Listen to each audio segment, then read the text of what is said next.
আমাৰ অসমৰ মুখ্যমন্ত্ৰী হিমন্ত বিশ্ব শৰ্মাই কেইবাটাও কথা ঘোষণা কৰিছে। তাৰ মাজতে তেওঁ কৈছে যে চাহ জনগোষ্ঠীৰ লোকক কংগ্ৰেছ গভৰ্ণমেণ্টে বা কংগ্ৰেছ চৰকাৰে কোনো গুৰুত্ব নিদিয়ে।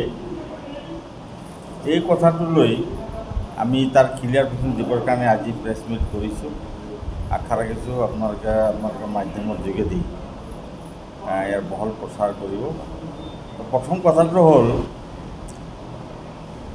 হিমন্ত বিশ্ব শৰ্মা চৰকাৰত ফুল ফ্লেজ কেবিনেট মন্ত্ৰী চাহ জনগোষ্ঠীৰ নাই। আৰু তেওঁ এটা মিছা কথা কৈছে, একেবাৰে মিছা নহয়, গোটাক মিছা কথা কৈছে যে হাজিৰা 351 টকা তেওঁলোকে নিৰ্বাচনী ইস্তিহাৰত আছিল। এই কথাটো তেওঁলোকে এতিয়ালৈকে দিব পৰা নাই বা দিয়া নাই। গতিকে চাহ শ্ৰমিক বা চাহ জনগোষ্ঠীক তাৰা শ্ৰম অপমান কৰিছে। এইটো তেওঁলোকে দিয়ে নিদিয়ে তাৰ ঠিক নাই। এখন ট্ৰেডিং কমিটি তেওঁলোকৰ আছে, অকল চাহ মজদুৰ সংঘ তাত নাই, অন্যান্য ট্ৰেড ইউনিয়নবিলাকো সোমাই আছে। ইমান দিনে তেওঁলোকে পৰীক্ষা নিৰীক্ষা কৰিব লাগিছেনে? কেতিয়াও নহয়। তেওঁলোকে দিয়াৰ আন্তৰিকতা অভাৱ। 1 2 তেওঁলোকে কৈছে যে কংগ্ৰেছ গভৰ্ণমেণ্টৰ সময়ত চাহ জনগোষ্ঠীক বিশেষ কোনো গুৰুত্ব দিয়া নাছিল। মই ক'ব বিচাৰিছোঁ যে চাহ জনগোষ্ঠীৰ স্বাধীনতাৰ পিছত আমাৰ যি গভৰ্ণমেণ্ট আহিছে,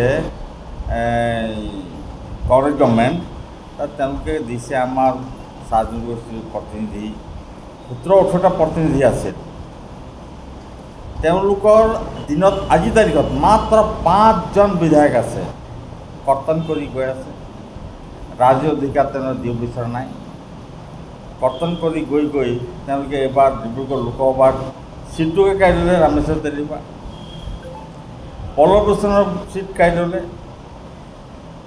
যোগ্যতা থকা স্বত্তেও কামাখ্যা পাছত চেণ্ট্ৰেল মিনিষ্টাৰ দিয়া নাই। গতিকে এই হ'ল চাহ জনগোষ্ঠীক অপমান কৰা। গতিকে এতিয়া আকৌ তেওঁ কৈছে যে তেওঁ চাহ জনগোষ্ঠীক একো গুৰুত্ব নিদিয়াৰ কথা কৈছে। গতিকে আমি এইখিনি গুৰুত্ব তেওঁলোকে দিছে নে তেওঁলোক অপমান কৰিছে নে আমি গুৰুত্ব দিছোঁ? কথাটো এনেকুৱা যে বান নিয়ন্ত্ৰণ মন্ত্ৰী চাহ জনগোষ্ঠীৰ মানুহ আছিল, জলসম্পদ মন্ত্ৰী পৃথ্বী মাঝি আছিল। জলসম্পদ মন্ত্ৰী থকাৰ উপৰিও এসময়ত তেওঁ বিধানসভাৰ অধ্যক্ষ আছিল, উপাধ্যক্ষ আছিল, বিমানন্দ উপাধ্যক্ষ আছিল, পৃথ্বী মাঝি উপাধ্যক্ষ আছিল। গতিকে পৰিকল্পনা বিভাগৰ মন্ত্ৰী আছিল, মীন মন্ত্ৰী আছিল, PWD মন্ত্ৰী আছিল। এইদৰে গুৰুত্বপূৰ্ণ বিভাগবোৰ দিছে। তেওঁ যদি চাহ জনগোষ্ঠীক ইমান ভাল পায়, দৰদী দেখাইছে, তেওঁ হোম মিনিষ্টাৰটো দি দিয়ক। চাহ জনগোষ্ঠীৰ মানুহক 5000কে বিধায়ক হোৱা ৰুটি কৰ্মীক দি দিয়ক যদি আন্তৰিকতা আছে। তেওঁ অকল তাচ্ছিল্য কৰি থাকে।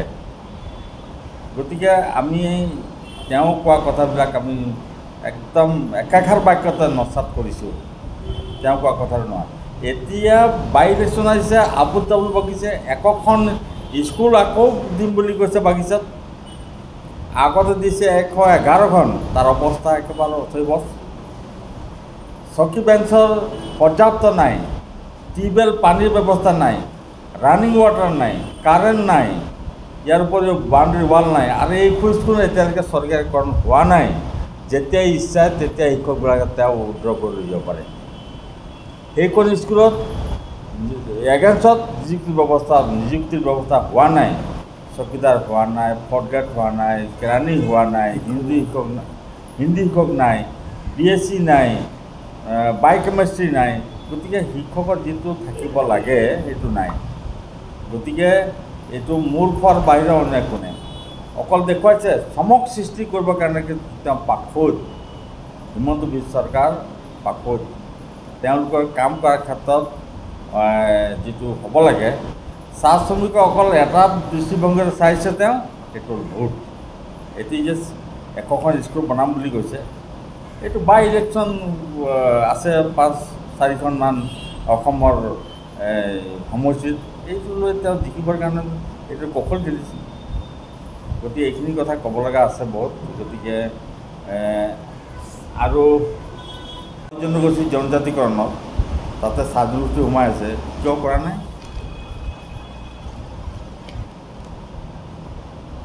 ম্যাদী পটাৰ ক্ষেত্ৰত আপোনালোকে ভাবি আচৰিত হ'ব।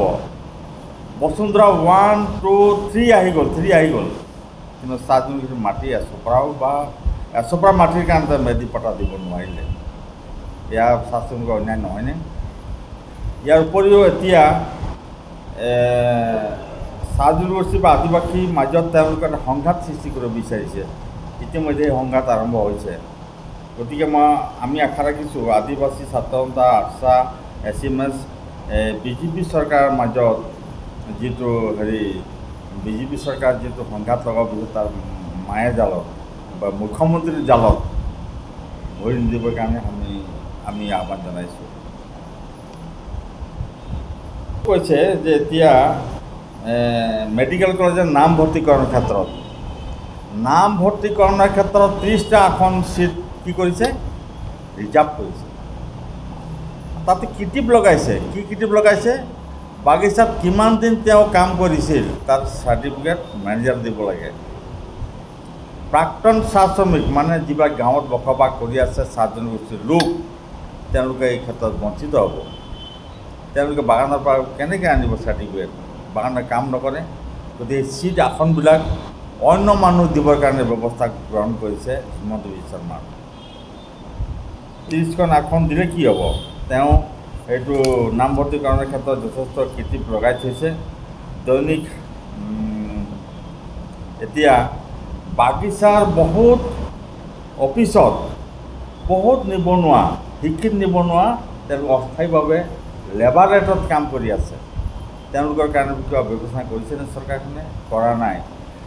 LP স্কুল অসমৰ 450খন স্কুল এতিয়া